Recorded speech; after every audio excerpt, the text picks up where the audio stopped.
ஆண்டவராக இயேசு கிறிஸ்து இந்த உலகத்தில் வந்தது மனுக்குலத்துக்கு கிடைத்த ஒரு பெரிய ஒரு ஆசீர்வாதம். மரணம் இந்த மனுக்குலத்தை ஆண்டு கொண்டது. மனிதனுடைய வாழ்க்கையில் மரணத்தை கண்டால் ஒரு பயம், வியாதி வந்துவிட்டது என்று சொன்னால் அடுத்ததாக எனக்கு வரக்கூடியது மரணம் என்று சொல்லி எல்லாருடைய மனதிலும் தோன்றுகிற ஒன்றாக இருக்கிறது. ஒருவேளை இன்றைக்கு கேன்சர் என்ற வியாதி அல்லது எய்ட்ஸ் என்ற வியாதி, இன்னும் கொரோனா என்ற வியாதி, இப்படி ஏராளமான வியாதிகள் இருக்கிறது. அது மட்டுமல்ல, விபத்தில் சிக்கி கை கால்கள் அல்லது ஊனமற்றவர்களாக இருக்கிறவர்கள் மிகுந்த வருத்தத்தோடு என் எதிர்கால வாழ்க்கை எப்படி இருக்கும் என்று சொல்லி கலங்கி போகிறவர்களாக இருக்கிறார்கள். ஆகின இந்த உலகம் எதிர்காலத்தை குறித்து நமக்கு ஒரு கேள்விக்குறியை கொடுக்கிறது. எதிர்காலம் எனக்கு எப்படிப்பட்டதாக இருக்கும்?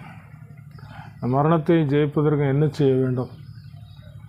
எனக்குள்ள ஒரு நிம்மதியற்ற ஒரு தன்மை காணப்படுகிறது, சந்தோஷம் இல்லாத தன்மை காணப்படுகிறது. இதற்கெல்லாம் பதில் என்ன என்று சொல்லி இந்த வேதத்தை நாம் ஆராய்ந்து பார்க்கும் பொழுது, வேதத்தில் எப்பேற்பட்ட ஒரு திறமைசாலியாக இருந்தாலும் தேவன் அந்த மனிதனை சந்திக்கும் பொழுது அவனுடைய வாழ்க்கையில் அசாதாரணமான காரியங்களை அவன் செய்கிறவனாக மாறிவிடுகிறான். அப்படி இந்த உலக வாழ்க்கையில் சந்திக்கப்பட்டு அவரால் மாற்றப்பட்ட ஒரு மனிதன் அப்போஸ்தலனாகிய பவுல். அப்படி ஊழியத்தின் பாதை எப்படிப்பட்டதாக இருந்ததுன்னு சொன்னால், அப்போஸ்தலர் நடபடிகள் 20ஆம் அதிகாரம்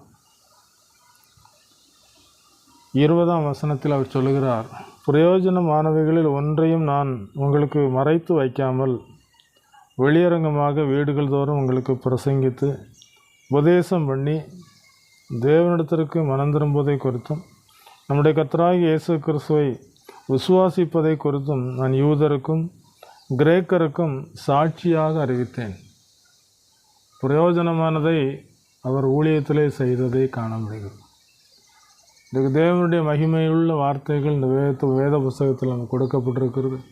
இந்த வேத புஸ்தகம் நமக்கு மிகுந்த ஆசீர்வாதத்தை தருகிறதாக இருக்கிறது. ஆக இந்த வேதத்திலே பிரயோஜனமான காரியம் என்ன, அதை குறித்து இந்த அப்போஸ்தலனாகிய பவுல் சொல்லுகிறது கவனித்து பார்க்கும் பொழுது, தேவனிடத்திற்கு மனம் திரும்புவதை குறித்து, தேவனிடத்திற்கு மனம் திரும்பி கர்த்தராகிய இயேசு கிறிஸ்துவை விசுவாசிப்பதை குறித்து. உலகத்தில் மனம் திரும்புதல், இயேசுவை விசுவாசிப்பது, இந்த ரெண்டு காரியமும் மிகவும் பிரயோஜனமானவை. அப்படி விசுவாசிக்கிற மக்கள் அவர் பின்பதாக செல்லும்போது அவர் இந்த உலகத்தில் தம்முடைய போதனைகளை மனுக்குலத்துக்கு பிரசங்கித்து கொண்டே வந்தார். அப்படி பிரசங்கித்து கொண்டு வருகிற நேரத்தில் மரணத்தை ஜெயித்து நித்திய ஜீவனை சுதந்திரித்து கொள்வதற்கு ஒரு சில ஆலோசனைகளை ஆண்டவர் இயேசு கிறிஸ்து ஜனங்களோடு பேசின அந்த பரிசுத்த யோவான் 6ஆம் அதிகாரத்தில் பார்க்கும் பொழுது, அதில் 6ஆம் அதிகாரம் 54ஆம் வசனத்தில் ஒரு வார்த்தை சொல்லுகிறார், என் மாம்சத்தை புசித்து என் இரத்தத்தை பானம் பண்ணுகிறவனுக்கு நித்திய ஜீவன் உண்டு, நான் அவனை கடைசி நாளில் எழுப்புவேன் என்று இயேசு சொல்லியிருக்கிறார். இப்படி சொல்லிக்கொண்டு வரும்போது இந்த வசனத்தை எல்லாம் கேட்ட மக்களுடைய மனதிலே ஒரு எண்ணம் தோன்றுகிறது. 60ஆம் வசனத்தில் சொல்லப்பட்டிருக்கிறது, அவருடைய சீசர்கள் அநேகர் இவைகளை கேட்ட பொழுது, இது கடினமான உபதேசம், யார் இதை கேட்பார்கள் என்றார்கள். சீசர்களுக்கு அது கடினமான உபதேசம் என்று சொல்லப்பட்டிருக்கு. இன்றைக்கு ஏராளமான பேர் தேவனுடைய இந்த வேத வசனங்களை எடுத்து பிரசங்கிக்கிறார்கள். ஆனாலும் அப்போஸ்தலனாகிய பவுல் சொன்னபடி பிரயோஜனமான மனம் திரும்புதல், பிரயோஜனமான இயேசுவை விசுவாசிக்கிற காரியங்கள் சொல்லப்படுகிற ஒரு பிரசங்கம், அது ஜனங்களை ஆசீர்வதிக்கிறதாக இருக்கும். அப்படி அந்த ஆசீர்வாதம் எப்படிப்பட்ட ஆசீர்வாதம் என்று நாம் பார்க்கும் பொழுது, நித்திய ஜீவனை சுதந்திரித்து கொள்ளக்கூடிய ஒரு நம்பிக்கை கொடுக்கிறதாக இருக்கும். ஆனால் அதை விட்டு சீசர்களே இது கடினமான உபதேசம் என்று சொல்லக்கூடிய அளவுக்கு இருந்திருக்கு. அதற்கப்புறமாக அந்த அதிகாரத்தில் நாம் பார்க்கும் பொழுது 67ஆம் வசனத்தில் இயேசு 12 பார்த்து கேட்கிறார். அப்பொழுது இயேசு 12 நோக்கி, நீங்களும் போய்விட மனதாக இருக்கிறீர்களோ என்று கேட்கிறார். இப்படி கேட்கும் பொழுது பேதுரு சொல்லுகிறார், சீமோன் பேதுரு அவருக்கு பிரதோத்திரமாக, ஆண்டவரை, யாரிடத்தில் போவோம்? நித்திய ஜீவ வசனங்கள் உம்மிடத்தில் உண்டே. நித்திய ஜீவ வசனங்கள் உம்மிடத்தில் உண்டு. உம்மோடு கூட வந்தால்தான் எங்களுக்கு நித்திய ஜீவன், நித்திய ஆசீர்வாதம் கிடைக்கும். வேறு எங்கு போனாலும் கிடைக்காது என்பதை அவர் உறுதிப்பட சொல்லுகிறதை பார்க்க முடியும். அன்புக்குரியவர்களே, இந்த வேத புஸ்தகத்தில் இன்னொரு வசனமும் நாம் பார்க்க முடிகிறது. யோவான் 20ஆம் அதிகாரம் 31ஆம் வசனம் இப்படியாக சொல்லுகிறது, இயேசு தேவனுடைய குமாரனாகிய கிறிஸ்து என்று நீங்கள் விசுவாசிக்கும்படியாகவும் விசுவாசித்து அவருடைய நாமத்தினாலே நித்திய ஜீவனை அடையும்படியாகவும் இவைகள் எழுதப்பட்டிருக்கு. இந்த வேத வசனம் எழுதப்பட்டிருக்கிற நோக்கம் என்ன?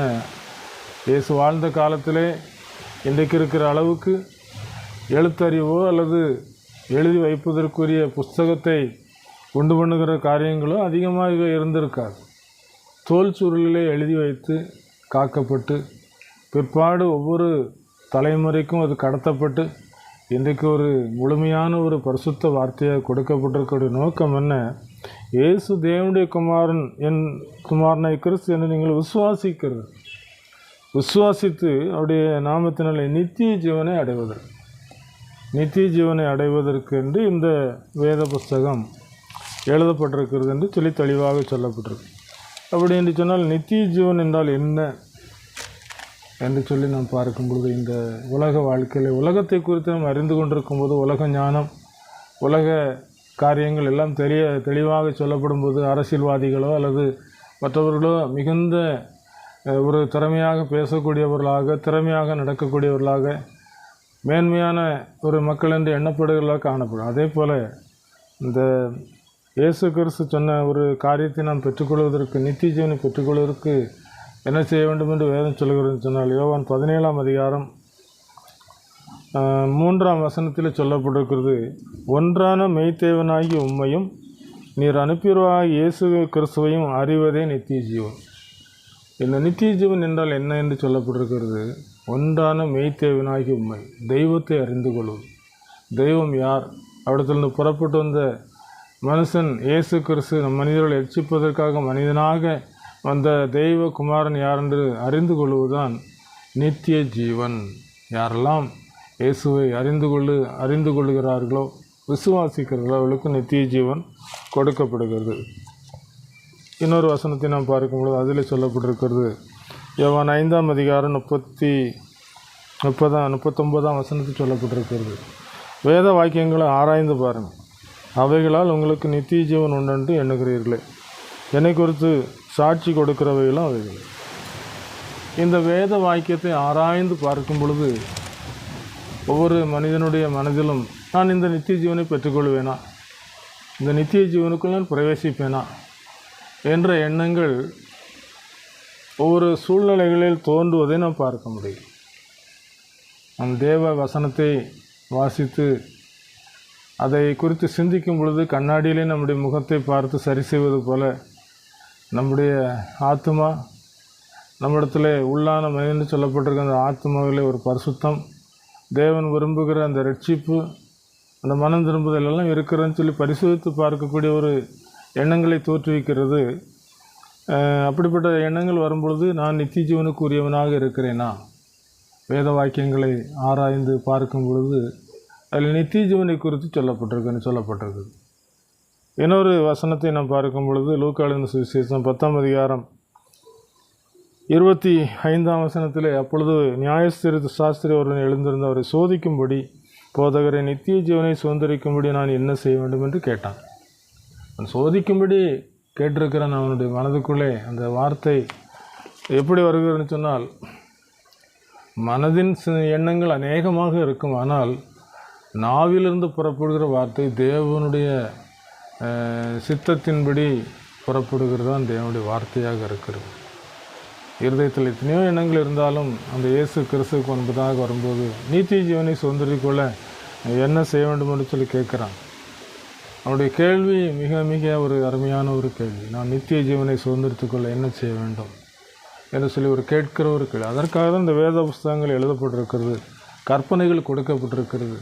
கற்பனைகளை வாசித்து இந்த கற்பனைகளின்படி நான் இருக்கிறேனா, இந்த கற்பனைகள் என்ன என்று உனக்கு வேறு தேவர்கள் உண்டாயிருக்க வேண்டாம் என்று சொல்கிறார். அப்போ ஆண்டவர் தான் இந்த உலகத்தை படைத்தவர். அவர் தான் முழு கனத்துக்கும் பாத்திரம். அவரை கனம் பண்ணுவதை விட்டுவிட்டு வேறு எந்த ஒரு காரியங்களை செய்தாலும் அது ஆண்டவருக்கு பிடிக்காத ஒன்று. நான் கர்த்தர், என் நாமத்தை வேறு யாருக்கும் விட்டு கொடுக்க மாட்டேன் என்று சொல்லி ஆண்டவர் சொல்கிறார். நான் கர்த்தர், என் கனத்தை யாருக்கும் கொடுக்க மாட்டேன் என்று ஆண்டவர் சொல்லியிருக்கிறார். அது மட்டுமல்ல, இயேசு கிறிஸ்து இந்த உலகத்தில் நமக்காக தனியை ஒப்பு கொடுத்து ஜீவனை கொடுத்து மரணத்தை ஜெயித்து வந்திருக்கிறார். அவரை தவிர வேறு யாரும் இந்த மரணத்தை ஜெயித்த காரியத்தை குறித்து நான் மரணத்தை ஜெயித்து விட்டேன் அல்லது மரணத்தை ஜெயிப்பதற்கு வழி இருக்கிறதுன்னு சொல்லி யாரும் சொல்ல முடியாது. அன்புக்குரியவர்களே, யோவான் 3ஆம் அதிகாரம் 18ஆம் வசனம் சொல்லுகிறது, அவரை விசுவாசிக்கிறவன் ஆக்கணைக்குள்ளாக தீர்க்கப்படான், விசுவாசியாதவனோ தேவனுடைய ஒரே பேரான குமாரனுடைய நாமத்தில் விசுவாசம் உள்ளவனாய் இராதபடியினால் ஆக்கணைக்கு தீர்ப்புண்டாயிற்று. ஆக்கணை தீர்ப்பு எப்படி வருகிறது? விசுவாசிக்காதவர்களுக்கு வருகிறது. விசுவாசிக்கிறவர்களுக்கு நித்திய ஜீவன் கிடைக்கிறது. கெட்டுப்போன மக்களை ரட்சிக்கும்படிக்கு அவர் இந்த உலகத்தில் நித்திய ஜீவனை கொடுத்திருக்கிறார். மரணத்தை ஜெயித்தபடினால் அவர் கொடுத்திருக்கு. வேறு யாரும் அதை கொடுக்கவே முடியாது.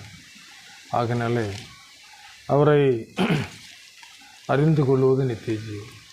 வேதத்தை ஆராய்ந்து பார்க்கும் பொழுது நமக்கு நித்திய ஜீவனை குறித்த எண்ணங்கள் கிடைக்கிறது.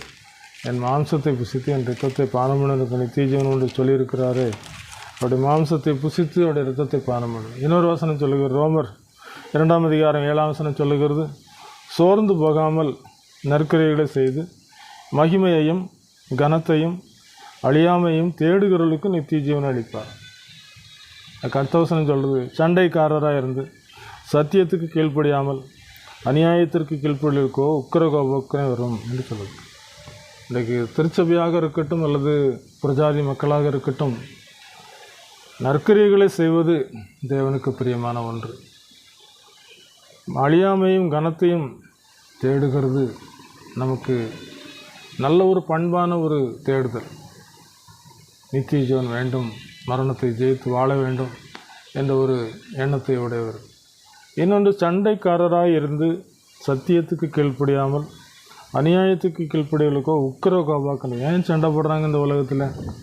நான் நினைத்ததை தான் செய்யணும், நான் நினைத்தபடி நான் வாழணும் என்று சொல்லி தாய் தகப்பனோட சண்டை போடுகிற குணங்கள். அது மட்டுமல்ல, சொத்து தகராறு, பண தகராறு, எல்லாமே அதனுடைய முடிவு என்ன? உக்கிர கோபாக்கனை. இந்த கோபம் கடைசியிலே முடிவிலே அது பழிவாங்கக்கூடியதாக முடிவடைகிறது. பகை விரோதங்கள் எழுப்புகிறது, ஆனால் அன்பு சகலத்தையும் மூடுகிறது. இந்த அன்பு இயேசு நமக்கு தந்திருக்கிறார். அந்த அன்பு தான் நமக்கு நித்திய ஜீவன். அந்த அன்பை நாம் பற்றி கொள்ளும் பொழுது 1 யோவான் 5:12 சொல்லப்பட்டபடி குமாரனை உடையவன் ஜீவனை உடையவன் என்று சொல்லப்பட்டிருக்கு. இயேசு நமக்கு ஜீவனை தந்திருக்கிறார்.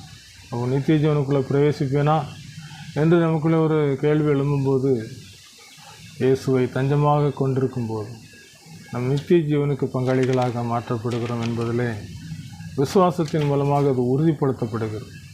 இப்படிப்பட்ட சிந்தனையோடு செயல்களோடு இயேசு கிறிஸ்துவின் இரத்தத்தை புசித்து அவருடைய மாம்சத்தை புசித்து இரத்தத்தை பானம் பண்ணி அவருடைய நித்திய ஜீவனை சுதந்திரத்துக் கொள்வதற்கு நம்மை அர்ப்பணிப்போம். தேவன் அந்த உயர்ந்த ஆசீர்வாதத்தை இந்த உலகத்திலே ஒவ்வொரு மனிதருக்கும் கொடுத்து ஆசீர்வாதத்தினால் நிரப்புவாராக.